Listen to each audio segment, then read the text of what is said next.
The rain had been falling over Seattle since late afternoon, soft but steady, turning the streets into mirrors of light. Inside the Carter house, everything looked normal. The lamps were on. The dishwasher hummed. A pot of soup simmered on the stove. But something felt different, and Emily Carter could feel it in her bones before she understood it in her mind. Daniel was watching her again. He sat at the dining table, elbows resting lightly on the wood, his laptop closed in front of him. He had come home from work an hour ago, changed out of his suit, and poured himself a glass of water. He hadn't turned on the TV. He hadn't checked the news. Hadn't picked up his phone. He was just sitting there, quiet, steady, eyes on her dot. Emily moved around the kitchen with quick, practiced steps. She chopped carrots, stirred the pot, wiped the counter. She told herself she was imagining it. But every time she turned slightly, she felt it. Its gaze followed her like a warm light. She glanced over her shoulder. "What?" she asked with a small laugh. Daniel blinked, like he had been caught somewhere far away. "Nothing," he said gently. "I just like looking at you." She shook her head and turned back to the stove, but her heart skipped. He had said that before, many times in the past few months. Always in that calm voice, always with that soft expression that made her feel both special and uneasy at the same time. 15 years of marriage did not usually come with this kind of attention. 15 years came with schedules, grocery lists, car repairs, and quiet dinners. It came with knowing each other so well that surprises were rare. And yet, lately, Daniel seemed full of quiet surprises. Emily tasted the soup and added a pinch of salt. Her reflection in the dark kitchen window caught her eye. She saw a woman of 43 with tired eyes and faint lines around her mouth. Her hair was pulled into a loose bun. She wore an oversized sweater and old jeans. She didn't look like someone worth staring at, but Daniel didn't seem to agree. When they sat down to eat, he kept looking at her over the rim of his glass. Not in a hungry way, not in a playful way, in a thoughtful way. Like he was studying her. Like he was trying to memorize the way she lifted her spoon, the way she pushed her hair behind her ear. "You're doing it again," she said quietly. "Doing what?" "Watching me." He didn't deny it. He just smiled. "Maybe I didn't do it enough before."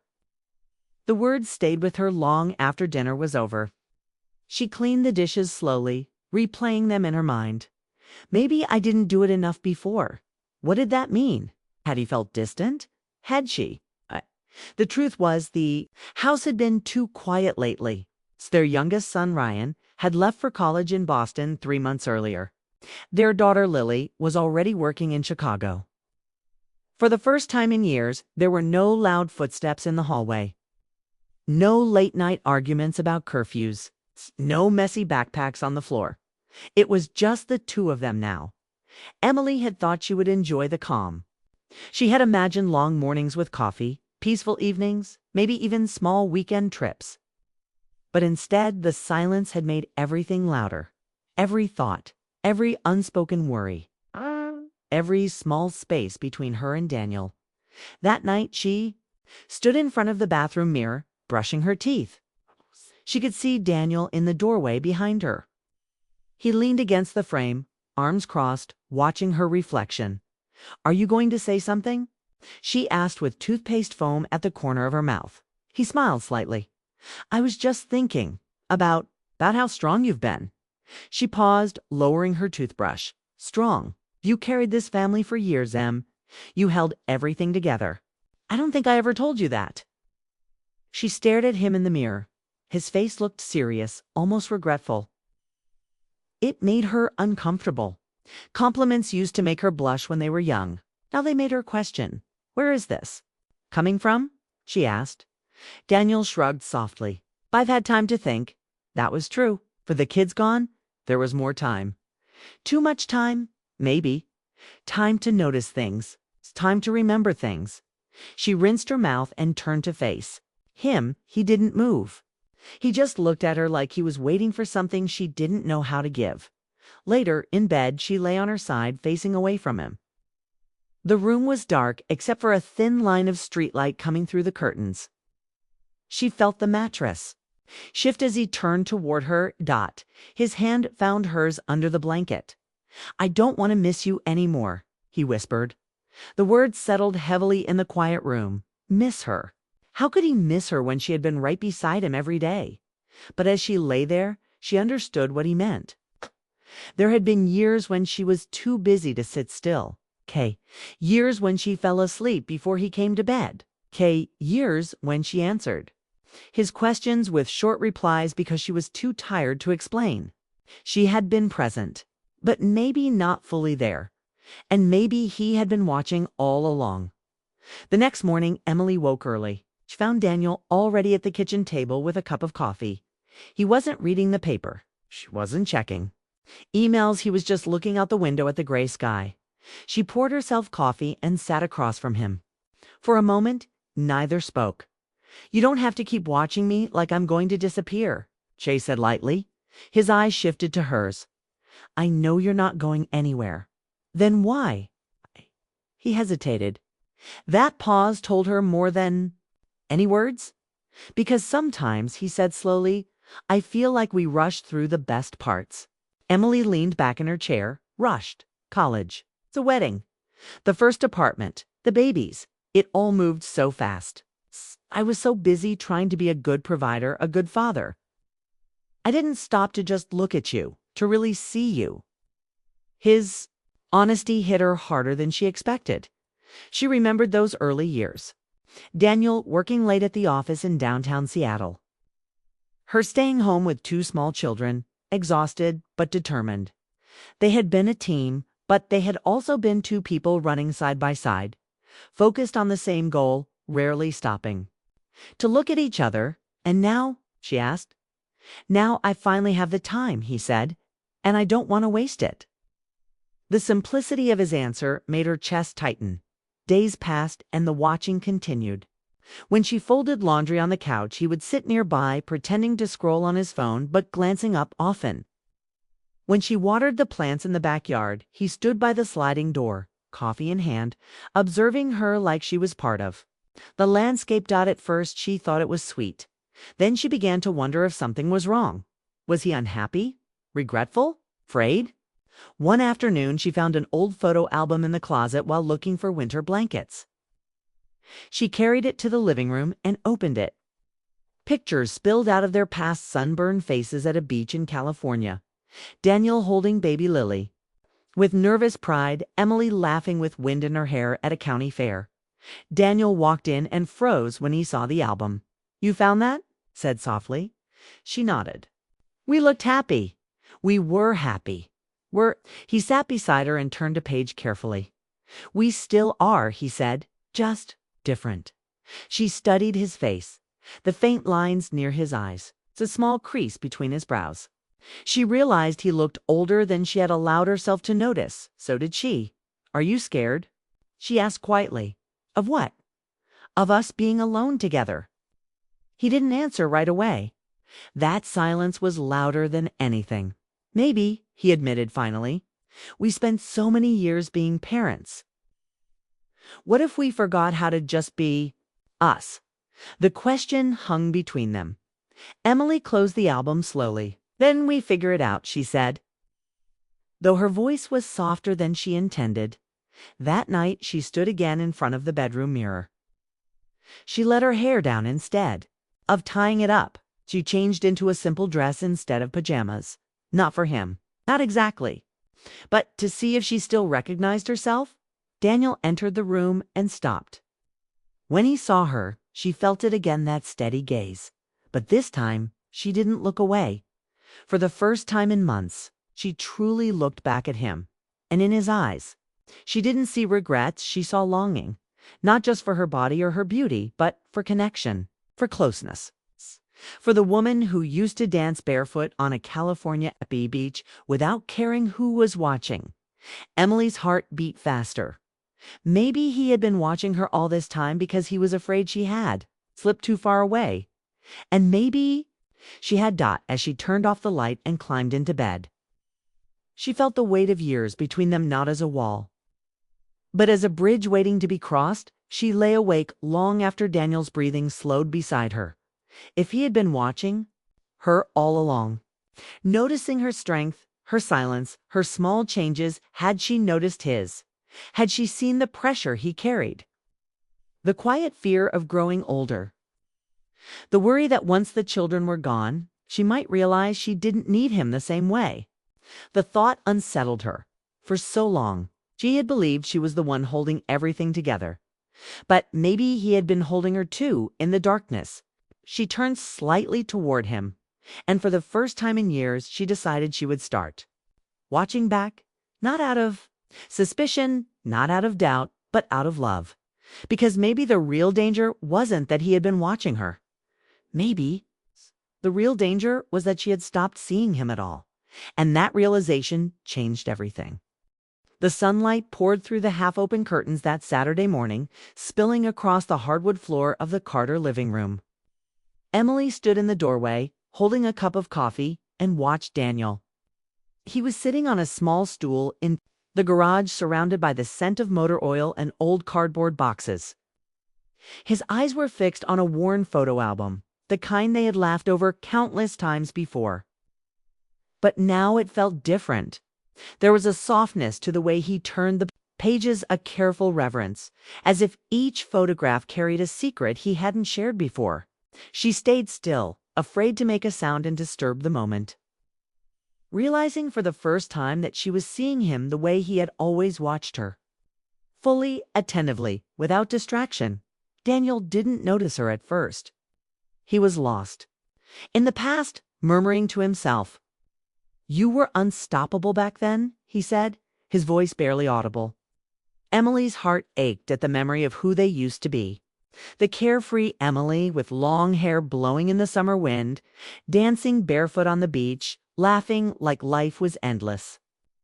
The life they had built together had been real, grounded, full of responsibilities. But in that garage, with sunlight catching the dust in the air, it felt almost magical, like a secret world that only Daniel had been carrying in his heart all these years. She stepped closer, her footsteps soft on the concrete floor. "What changed?" she asked, her voice trembling just enough for him to hear. Daniel looked up, startled for a brief second, and then met her gaze. His eyes were warm, slightly wet at the corners, the kind of vulnerability that only comes from years of love and memory. "Life," he said quietly, but not in a bad way. "We've built something real. I just sometimes wonder if I forgot to tell you how beautiful it all was, how beautiful you were in it."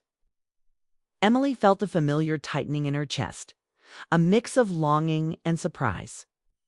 She realized that she had lived these years mostly in motion, managing, doing, surviving, always busy. She had rarely stopped to watch him, notice the quiet moments, the subtle expressions that carried his emotions. And now that she looked, she saw it. All the patience and the lines of his face, the small hesitation. In his gestures, the way his eyes softened when he thought no one was paying attention. He had aged, yes, but in ways that added depth rather than taking it away.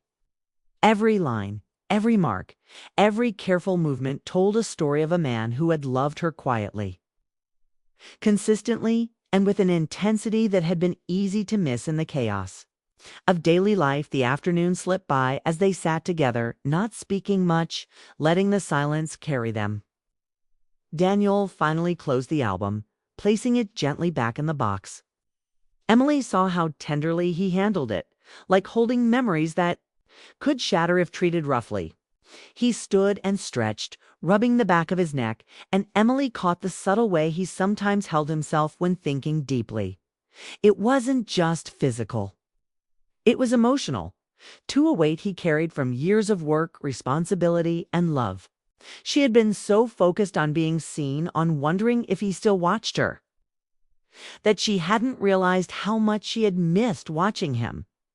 That evening, Emily decided to do something she hadn't in years.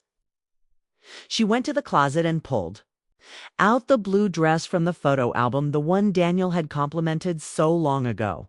It was softer now, Not perfectly fitting the way it did when she was younger, but it felt familiar and real. She slipped into it, the fabric brushing her skin gently, and looked at herself in the mirror. There was a mix of apprehension and excitement in her eyes. She wasn't trying to impress him. She wanted to see if she could finally notice him as he had noticed her all these years. Daniel was in the living room when she walked in. He looked up from the book he was pretending to read and froze. The moment stretched. Emily didn't hurry to break it. She let it hang like a silent exchange, feeling the intensity of his gaze. She watched him as he registered her presence. Quick intake of breath, the softening of his eyes, the subtle tension in his shoulders. His face was a canvas of surprise, admiration, and something deeper, almost reverent. She realized then that watching him was entirely different from being watched. It was intimate. It was personal. It required patience, focus, and a willingness to see everything without judgment. "You're staring," he said, his voice low, almost teasing but layered with seriousness. "I know," she whispered, stepping closer. "I finally understand why you do it." Daniel closed his book slowly, letting it rest on the table. He stood, crossing the room in measured steps, leaving no space between them. The air seemed to thicken with unspoken emotions, the years of shared joy, pain, and quiet longing pressing into the space they occupied. "I never stopped loving you," he said, his voice trembling slightly despite its steadiness. Emily raised her hand to his cheek, feeling the warmth of his skin, the roughness of faint stubble against her fingers.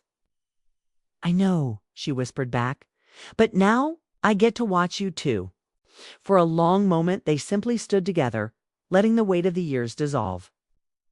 There was no rush, no need for words beyond what had been said. Every glance, every subtle movement carried meaning. Emily noticed the way his jaw tightened. When he smiled, the slight flare of his nostrils when he took a deep breath. The tiny frown that appeared when he concentrated on the quiet world around them. She saw him not just the husband, the father, or the man who worked late hours, but Daniel. The person who had chosen her every day for decades. The night deepened. And they sat together on the couch, shoulders touching, hands intertwined. Emily traced the veins on his hand with her fingers, marveling at how strong yet gentle they felt. She realized that love wasn't only about grand gestures or dramatic declarations. It was about attention. It was about noticing. It was about finally taking the time to truly see each other after years of routine. After years of barely breathing between responsibilities, over the next days, Emily continued to observe. She didn't make it obvious. She didn't comment. She watched the little things, the way he twirled the pen between his fingers while thinking, the careful way he poured milk into his cereal, the tiny shrug of his shoulders when he was unsure. Every small gesture became meaningful because she was looking with intent, trying to understand him in ways she hadn't before. And with each moment, she felt their connection deepen. One evening, Daniel came home looking unusually tired. Emily noticed the slump in his shoulders before he even spoke. She handed him a cup of tea and sat down across from him, observing. He let out a long sigh and rubbed his temples. "Some days feel heavier than others," he admitted. Emily reached across the table, gently touching his hand. "You don't have to carry it all alone," she said softly. He looked at her, surprised, as if her words reminded him that someone was truly watching. Truly seeing, days turned into weeks. The quiet watching became their unspoken ritual. Emily found herself understanding nuances she had missed before then. Tension in his back when he was worried, the soft smile that appeared when he saw something nostalgic, the way he glanced at her with warmth after a long day. She realized that watching him didn't just fill gaps of curiosity. It filled gaps in their hearts that had grown too quiet over the years. Finally, one evening she initiated a conversation they had postponed for years. Sitting on the porch with a cup of tea, she said, "Do you remember when we first met?" Daniel smiled at the memory, eyes lighting up with a mixture of youth and love. She continued, "I want to remember us that way again every day. Not just in photographs or memories. Want to see you fully, the way you've been seeing me." He reached for her hand, intertwining their fingers. "I've been waiting for this," he said. "Waiting for us to notice each other again." Emily rested her head against his shoulder, feeling the steady heartbeat she had always known but never fully listened to. In that moment, she understood something powerful. Watching each other was more than a game or a gesture. It was a language, a promise, a way to say, without words, "I am here. I see you. I love you." And as the sun dipped below the Seattle skyline, painting the sky in streaks of orange and pink, Emily realized they had crossed a threshold. The watching had shifted. It was no longer just Daniel. Now she watched him fully and intentionally, with love, respect, and quiet. And in return, he continued to watch her. But now their gazes met, carrying years of history, tenderness, and the promise of all the days yet to come. For Emily, it wasn't about who had watched more or who had missed more. It was about noticing, appreciating, and finally being seen. And as she looked at him, she knew this was only the beginning of a new chapter. One where they were both fully present, fully aware, and fully in love. The night settled around them, and in the quiet of their home, a simple truth became clear. Love is not only felt in grand gestures, but in the delicate, quiet moments where two people truly watch, truly see, and truly understand each other.